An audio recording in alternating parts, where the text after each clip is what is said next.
I was asking Lars where this was taken, and he says, I'm pretty sure it's in Copenhagen.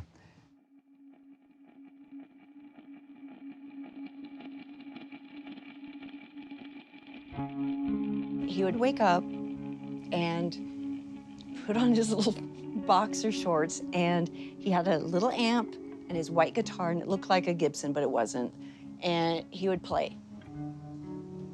He could not wait to get on the road. And Cliff was excited. As much as he didn't want to go to Europe, it was a short tour.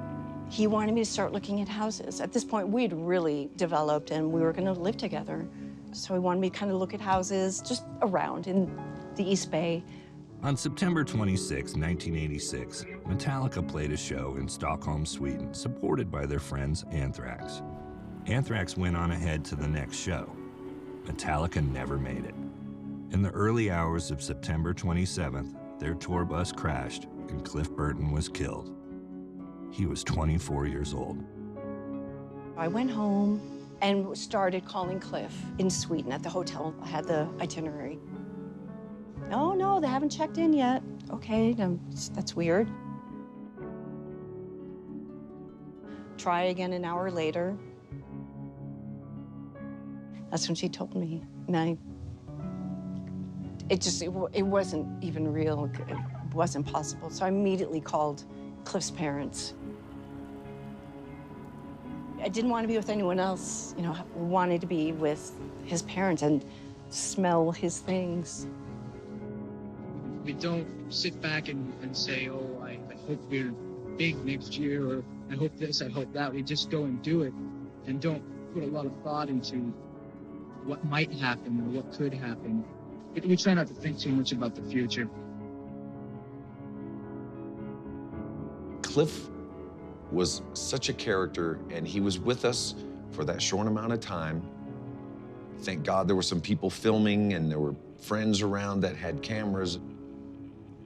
To respect that time greatly, I am so glad that he was in my life, and I got to share some times with him. Someone so close, and someone who I saw my future with, and it was awful. It was just awful. Most of us were so young back then that we really hadn't dealt with death before.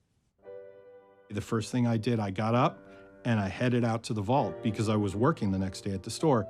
From the minute that we opened the door, it was a constant flood of people coming in.